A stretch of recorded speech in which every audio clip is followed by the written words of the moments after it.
बेखियानू नजर कोई आवे ना अखियानू नजर कोई आवे ना अखियानू तू दिसदा तेनू मेरी नजर लग जावे ना अखियानू तू दिसदा.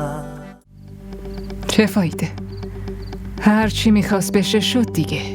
مخالفت کنی یا نکنی دیگه مهرنگار هیچ فرقی نمیکنه. باید دیگه این بگو مگو کردن رو تمومش کنیم. پس اگه ممکنه من و پسرمو ببخش. با وجود این که نمیخواستیم بازم گناهکاریم. اول اینکه خانم بهتون خیلی خیلی تبریک میگم. اون پسری که ازدواجتون باهاش صورت میگیره درجات اون روز به روز داره بلندتر میشه. داره به اون مقامی از روحانیت میرسه که بقیه مردم همه عمر تلاش میکنن و به اون نمیرسن. سبحان الله سبحان الله. دقیقاً. اما الان اون زیر نظر و لطف مخصوص جناب شیخه و اون الان داخل یه حلقه نوری شده که بیرون برگشتن از اونجا برای فعلا ممکن نیست. اما شما اصلا نگران نباشین. واسه شما که باعث خوشحالی و مسرته که قدم شما اونقدر خوب بوده که سرنوشت اون پسر عوض شده. مگه نه آقا هارون؟ آره این واقعا باعث خوشحالیه و همینطوری باید با صبر و ایمان با این شرایط روبرو بشی گلسوم. بدون شک. سرکار خانوم، بلال دیگه آدم معمولی نیست. شیخ بزرگ به اون گفت که یه عبادتی انجام بده و اون هنوز عبادتش تموم نشده و اینکه اون کی عبادتش تموم میشه رو حقیقتا نمیدونیم. پس طبق احکام شرعیمون و حکم و فرمان شیخ بزرگمون شما باید به عقد شیخ حبیب الله در بیاین و تا وقتی که بلال عبادتش تموم بشه شما به طور امانت در عقد جناب شیخ میمونید. مگه نه آقا هارون؟ چقدر باعث خوشبختیه و چه درجه ای دارین مگه نه؟ آره گلسوم، بدون شک این باعث افتخار و خوشبختیه که تو چقدر به درجه و مقام اعلی رسیدی. واسه تو خوشحالی بزرگتر از این چی میتونه باشه؟ وای خانم این کم از معجزه نیست. شما برای صبر و ایمان واقعی برگزیده شدین و قسم میخورم قبل از این چنین چیزی اصلا اتفاق نیفتاده. آره جناب خلیفه شما کاملا درست میفرمایین. گلسوم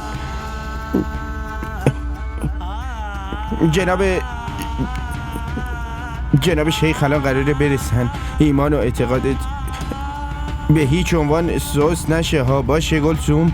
متوجهی که چی میگم؟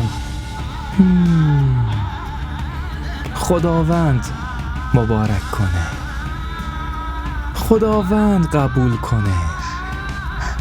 باعث سعادت و خوشبختیته، باعث سعادت و خوشبختیته.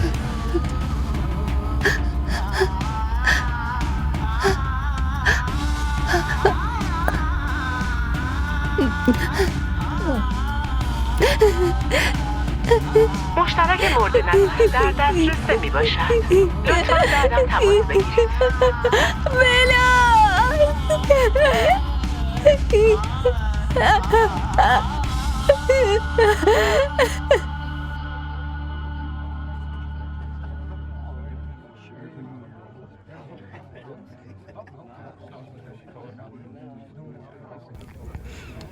ماشاءالله. امروز مادر دومان قبل از همگی قدم رنجه کرده و تشریف آورده. حاج خانم من امروز نه به عنوان مادر دومان که به عنوان مادر گلسوم اومدم. اما در اصل بله حاج خانم، ایشون امروز مهمون ما هستن. از طرف ما تو این جشن شرکت کردن. حالا حاج خانم خیلی خوب نیست و اصلا نباید زیاد سر پا وایسن. چی شده حاج خانم؟ شما خوبید؟ بیایید بشینید.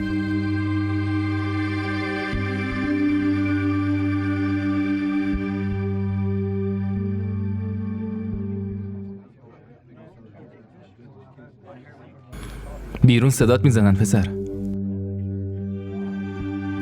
جناب شیخ، با دعای شما من به همه امور رسیدگی کردم.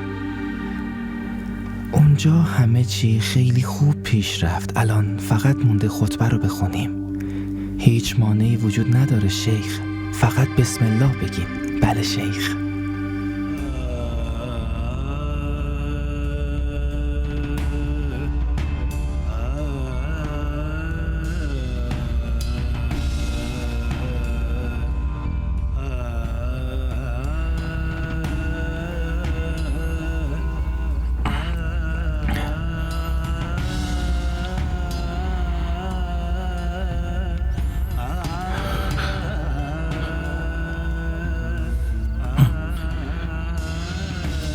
من کجام؟ شما تو بهشت هستین. بهشت بخوابین.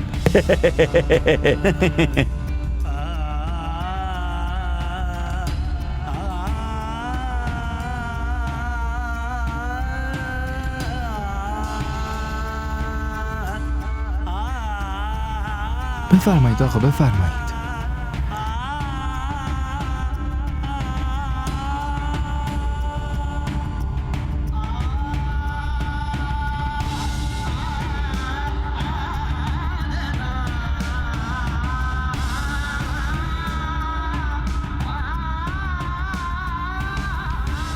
شیخ خطبه عقد رو شروع کنم. اعوذ بالله من الشیطان الرجیم. بسم الله الرحمن الرحیم. صبر کن خلیفه.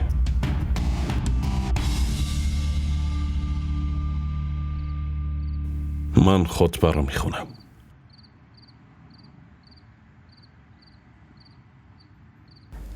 آقا شما میخواین بخونین؟ آره، من خطبه رو میخونم.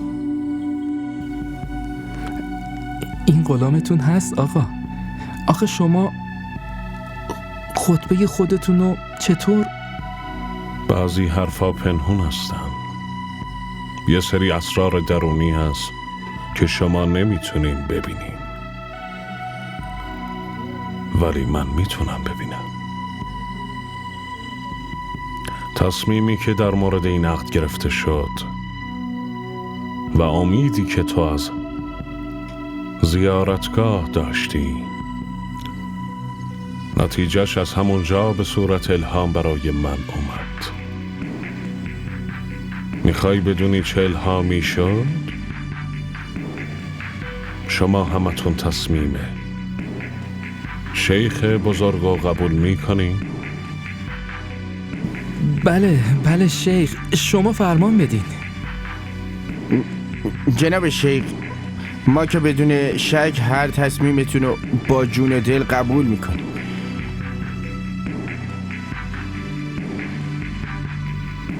عبدالغنی. بله، دستور بدین شیخ. تصمیم بر اینه که گلسوم بنت عبدالغنی به عقده.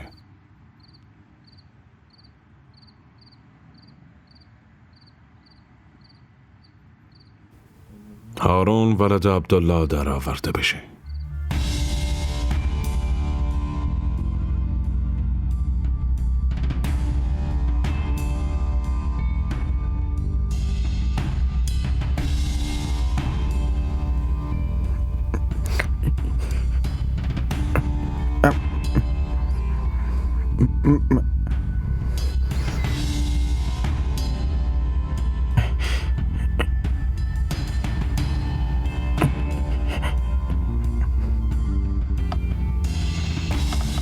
مهرنگار، از دیدنتون خیلی خوشحال شدم.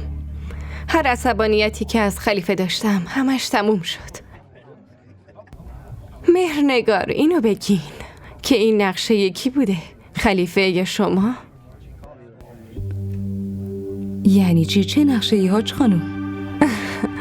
ولی من خوشم اومد. به جای مریدا یه مادر پسرشو حاضر کرد. منم لباسشو با خودم آوردم. ولی ببینیم شما چه لباسی برش گرفتین. چطور به نظر می رسید؟ خوب بود؟ من میدونم هوای اونجا که خورده گرمه. رنگ پوستش تیره شده. حاج خانم چی میگید؟ گلسوم بنت عبدالغنی، تو به عقد هارون ولد عبدالله در عوض 100,000 روپی حق مهر و 5 سکه طلا در آورده میشی. آیا قبول میکنی؟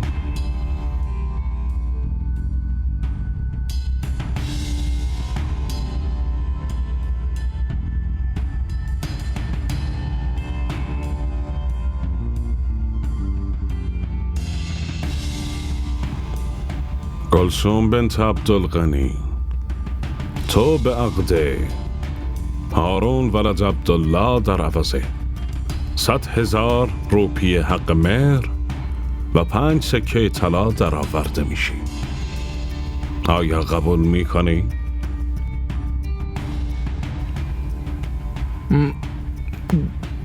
گلسوم خانم جواب بدین. شیخ دارن ازتون سوال میپرسن. گلسوم دخترم، حرف بزن. این سکوتت بی احترامی محسوب میشه. حرف بزن.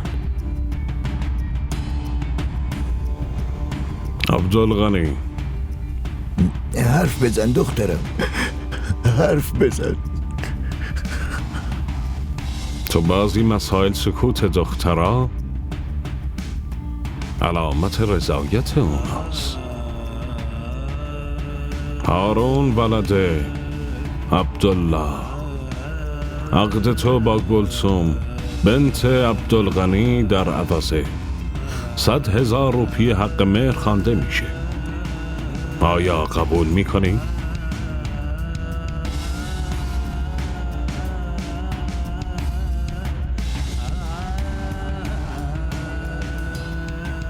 قبول میکنی؟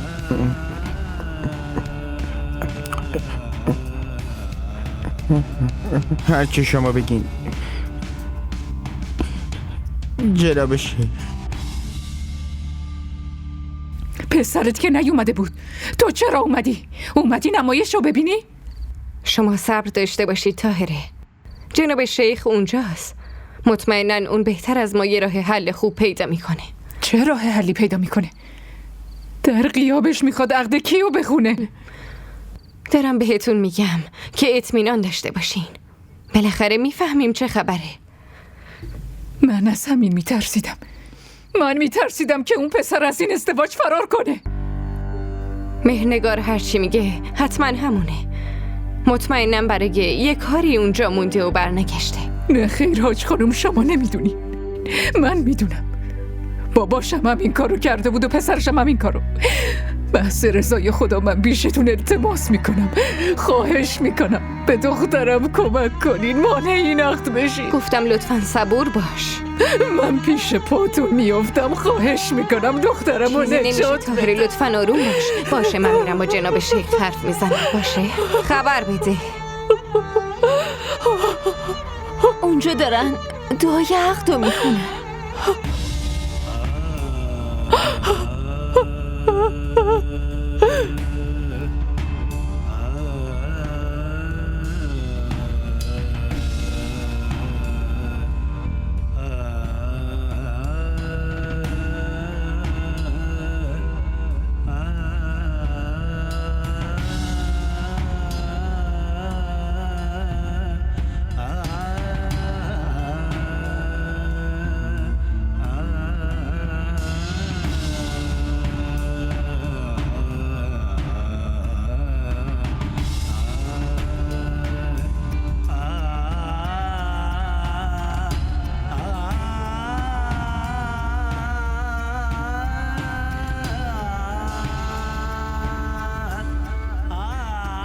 بیا اینجا ببینم. زود باش. بگو چی شده ها؟ جناب شیخ جناب شیخ. این ور اون ور رو چرا نگاه میکنی؟ به من نگاه کن. اون تو چه خبر بود؟ چیزی که شیخ صلاح دیدن همون شد. چی شد وقتی اون پسر نیومده؟ چطور تونستن دخترم عقدش کنن؟ اون پسر حکمت این کار جناب شیخ میدونه. من هیچی نمیدونم. مزخرفی میگی؟ این چه عقدیه؟ شما داشتین دعا میخوندی. زنده جا من فقط همون کاریو کردم که جناب شیخ گفتن. من فقط جلوی رضایت اونا سرخم کردم. مزخرف نگو پسر. تو همیشه همون کاری رو کردی که گفتن. اما الان اون پسر کجاست؟ جناب شیخ چی گفتن؟ اون پسر دیگه نمیادشون، رفته. اون از این میون برداشته شد. چی از میون برداشته شد؟ زنده جا من تقصیری ندارم، قسم میخورم. جناب شیخ هرچی گفته من همون کارو کردم. من دیگه چیزی نمیدونم.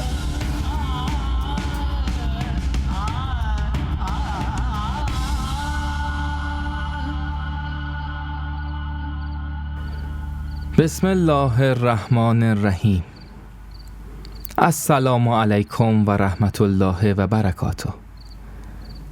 مهمونای محترم، تو این مجلس عقد پربرکتی که امشب تشریف آوردین باید به عرضتون برسونم که آغاز این پیوند با خواب جناب شیخ شروع شده بود، اما به خاطر یک سری از مسائل جناب شیخ برای این عقد یه سری احکامات جدید صادر کردن و واسه دونستنش بیقراری توی صورت همتون دیده میشه. واقعیت از این قراره که نیت شیخ از اولم همین بوده که تا آخرین لحظات باید به یه سری مسائل رسیدگی میشد. پس به همین دلیل شیخ یک بار دیگه با بزرگاشون ارتباط برقرار کردن و برای شیخ چنین دستوری الهام شد که غلامشون هارون ولد عبدالله با مسرت فراوان به عرضتون میرسونم که خانوم گلسوم بنت عبدالغنی و هارون ولد عبدالله عقدشون با رضا و میل خودشون و در نهایت سادگی صورت و انجام گرفته. واسه همین از همتون درخواست میکنم که برای خوشبختی و شادیشون دعا کنین تا بتونن در زندگیشون خوشبخت بشن. شیخ شروع کنین.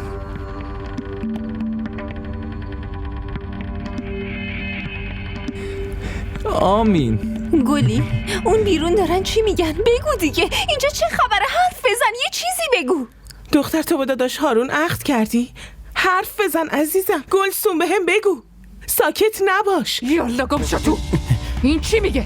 چه مزخرفی میگه؟ چی شده بگو؟ چی داره میگه؟ درست میگه. تو چطور قبول کردی؟ چرا مخالفت نکردی؟ چطور حاضر شدی با این عقد کنی؟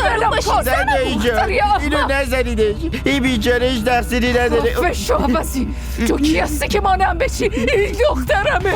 زنده اینجا ما فقط حکم جناب شیخ رو قبول کردیم، گناهی نکردیم.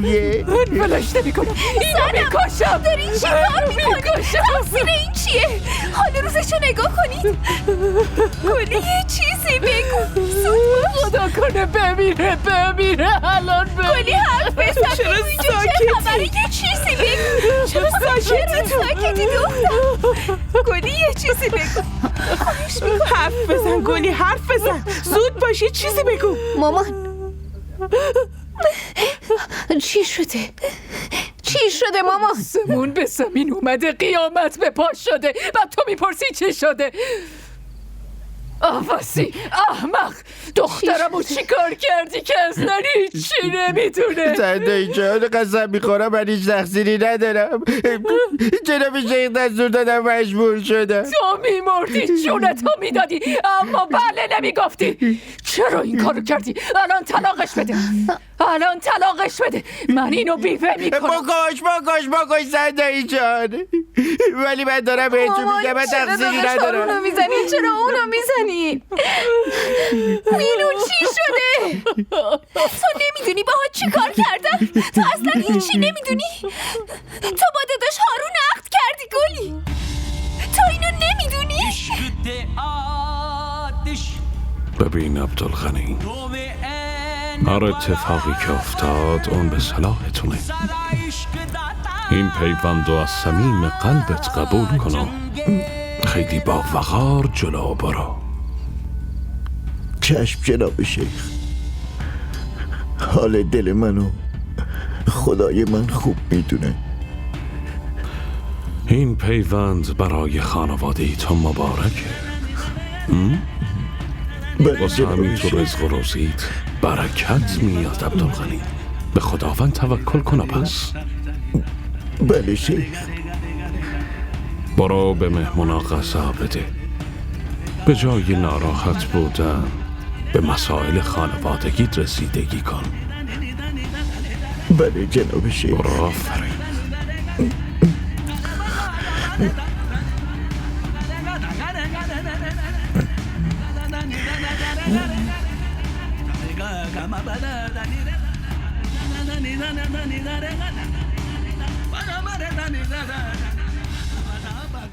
अखियां नु तू दिसदा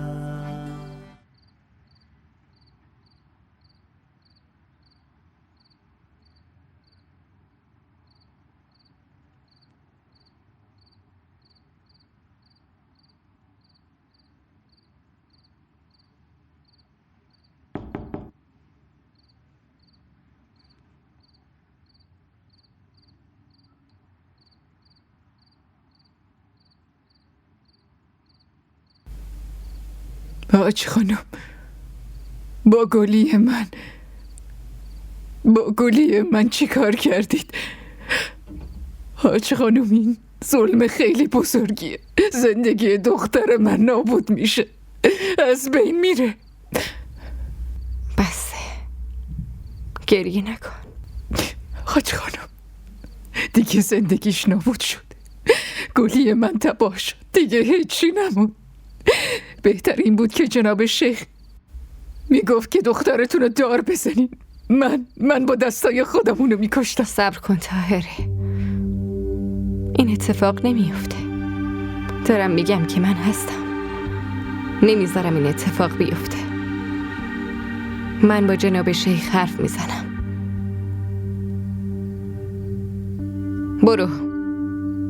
برو به جناب شیخ بگو میخوام ببینمش. چشمی.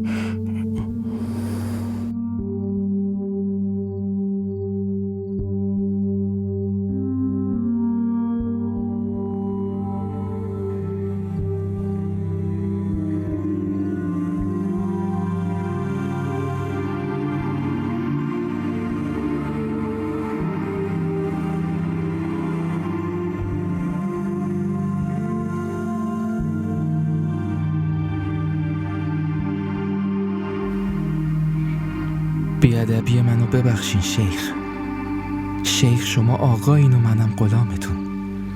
شیخ شما خیلی خوب میدونین. اما شیخ چی کار کردین؟ آخه شیخ، من که میخواستم شما به آرزوی دلتون رسیده باشین، ولی چرا شما یه سنگ کوچیکو برداشتین و یه سنگ بزرگ جایگزینش کردین؟ خدا بزرگه. شیخ شما خودتون رو اذیت کردین، حاج خانومم ناراحت کردین. شیخ برای من مثل یه قصه ترسناک میمونه. انگار یه دیو ترسناک عشقتون رو برداشته و با خودش برده. شما کجا و اون پسر کجا؟ تو فقط در مورد من فکر میکنی خلیفه، ولی من باید به فکر خانومم باشم. باید به فکر عظمت و جلال این منبرم باشم که به خاطر عقیده و احترام همین مردم روی اون میشینم. شیخ شما از اون دختر دست کشیدین؟ نه خیر، اون الان بیشتر از قبل در دسترس منه.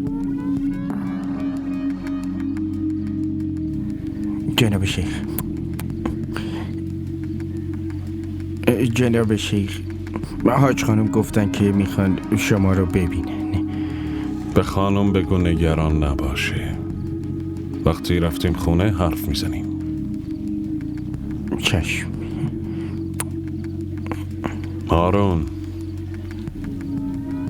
بله حاج آقا. وسایلتو جمع کن و آماده رفتن باش.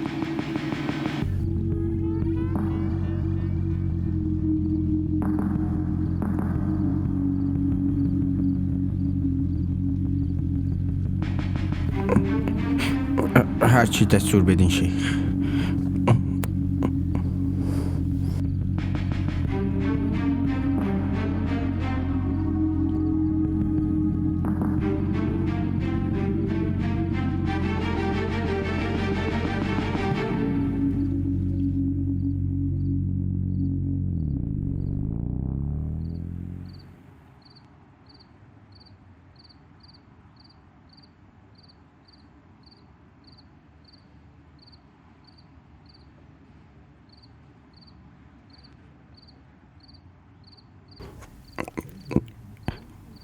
شاید تو تقدیرم همین نوشته شده بود. من خودم نمیدونم که چطور این اتفاق افتاد. تو خودت میدونی که من میخواستم با تو زندگی مشترکم رو شروع کنم.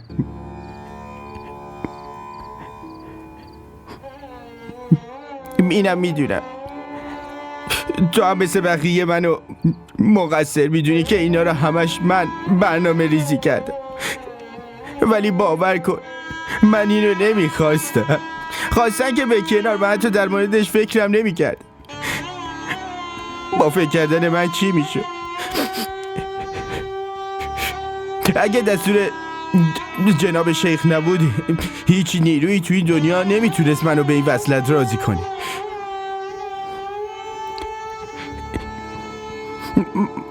من نمیدونم که از این به بعد چه اتفاقی برام میفته، اما از یه چیزی کاملا مطمئنم، اونم اینه که هر تصمیمی که شیخ بگیره حتما یه خیری توش هست، حتما یه حکمتی داره.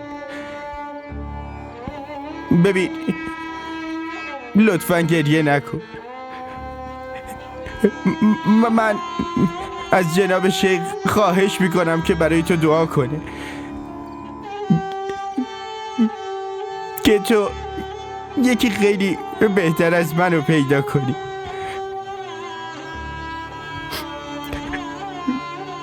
او خیلی دوست داشته باشه، مراقبت باشه، حتی بیشتر از من. تو خیلی خوشبخت میشی، هیچ وقت گریه نمی کنی. خیلی دعات میکنم.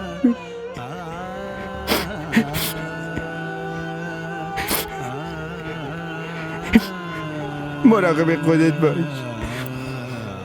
اینقدر که الان مراقبی، حتی بیشتر از اون. اگه ممکنه منو ببخش.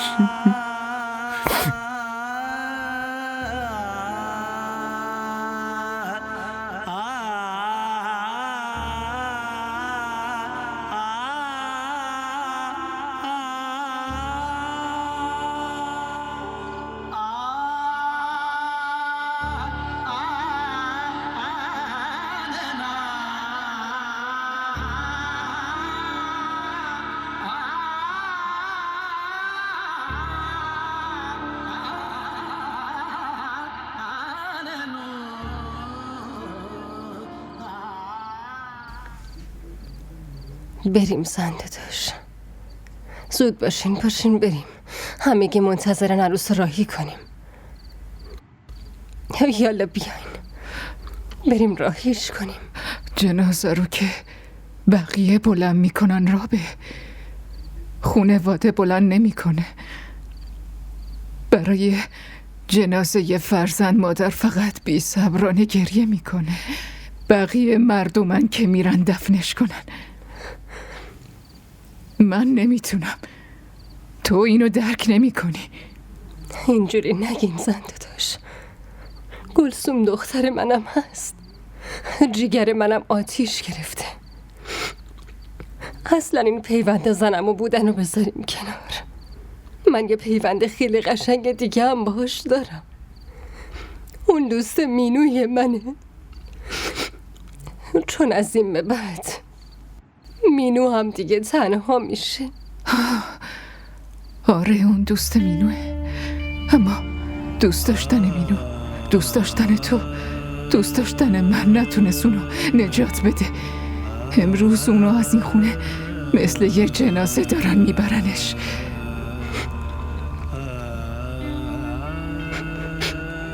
قوی باشیم زنده داشت.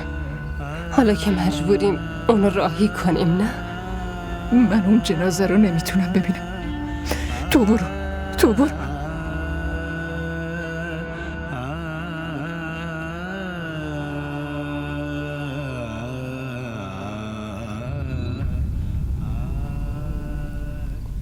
اینو هم با خودت ببر. واسه راهی کردن جنازه کمکت میکنه. تو اومده بودی که دختر گلتو راهی کنی، نه؟ پس برو تو شادی شرکت کن. ببین اون چقدر خوشحاله. ببین اون مثل بقیه عروسا حتی گریه نمیکنه. زود باش دیگه، اونو پیش شاهزاده رویاهاش بفرست. ولی من این کارو نمی کنم. این توانایی رو ندارم. به جنازه آرزوهای من فکر کن و بلندش کن. مطمئنم تواناییشو به دست میاری. اون فقط برای تو نیست، بلکه جنازه آرزوهای پسر منم هست. نمیتونم ببینم داره میره. تو چرا انقدر ناراحتی؟ پسر تو که میتونه برات عروس جدید بیاره. شاید رفته دنبالش بگرده. اگه پسر من مقصر باشه قسم میخورم دیگه به صورتش نگاه نمی کنم. چه به صورتش نگاه کنی چه خفش کنی، برای ما چه فایده ای داره؟ زندگی دختر من که نابود شد، نه؟ به نظر تو که زندگی دخترت حتی با بلالم نابود میشد، حالا چرا گریه میکنی؟ تو که باید خوشحال باشی. به خواسته دنیوی و اخروی خودت که رسیدی، تو خونه تو خوشحالی میاد، حتی تو کار و بارت برکت میاد، به درجات بلندی میرسی. بالاخره اعتقادت قربونی به این بزرگی داد. بس کن، بس. شما برید خونه خودتون. خودمون میدونیم ما مشکلات خودمون و اعتقادات خودمون. به خاطر همین اعتقاد پسر منم اونجا داره عبادت میکنه و گوشه نشین شده. مشکل من از شماها جدا نیست. یه جنازه از خونه شما بلند میشه و یه جنازه به خونه من میاد. پسرتون که الان جا زده، دختر ما رو ول کرده و فرار کرده. نه خیر رابعه، نه خیر. واقعیت این نیست که به شماها گفته شده. واقعیت چیز دیگه این یه نقشه است، یه نقشه. آرومتر بگین، آرومتر. اگه کسی اون بیرون بشنوه که شما دارین به شیخمون تهمت میزنین، نگاه نمی کنی که شما زنین یا مرد، روتون دست بلند میکنه. دست منم بسته نیست. من با حاج خانومتونم حرف زدم. به شماها میگم پسر من هر جایی که نشسته و داره عبادت میکنه، اون کارایی که بهش گفتن و داره انجام میده.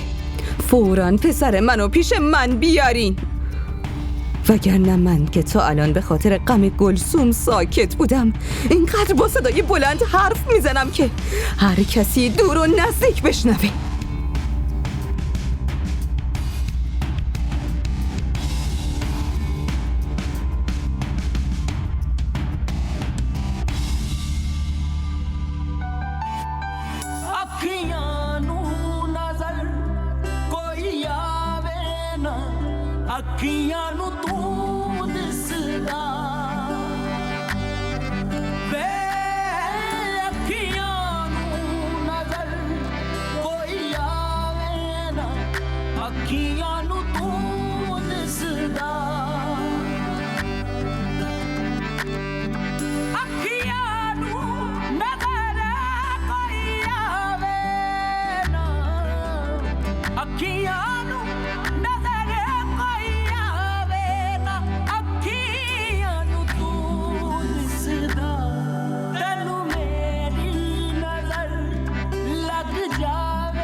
कदम चलन नहीं जोगे ईद ने तेरी कमला करके होश भुलाई मेरी दुनिया तो बेखबरा होके खबर रही बस तेरी जदों अपनी अखां विच देखा باید صبور باشی. اون آدمایی که توی امتحانای بزرگ صبور نیستن شکست میخورن، اما اونایی که مبارزه میکنن اونا برای ادامه زندگیشون مسیر بهتری رو انتخاب میکنن. من وسط راه تو رو تنها نمیذارم گلسوم. تو رو تا پیش بلال میرسونم، اما اول تو باید منو پیش بلال برسونی. به من بگو، برام تعریف کن چی بین شما دوتا گذشت؟ چی شد؟ توی آخرین ملاقاتتون چه حرفی زدین؟ با من صحبت کن، به من بگو که چه اتفاقی افتاده. ਵੇਖਿਆਨੂੰ ਨਜ਼ਰ ਕੋਈ ਆਵੇ ਨਾ ਅੱਖੀਆਂ ਨੂੰ ਨਜ਼ਰ ਕੋਈ ਆਵੇ ਨਾ DDTV ارائه کننده بزرگترین سریال های درامای ترکی، کره‌ای، پاکستانی دوبله شده به فارسی می باشد. لطفاً سابسکرایب کنید و عضوی از خانواده ما شوید.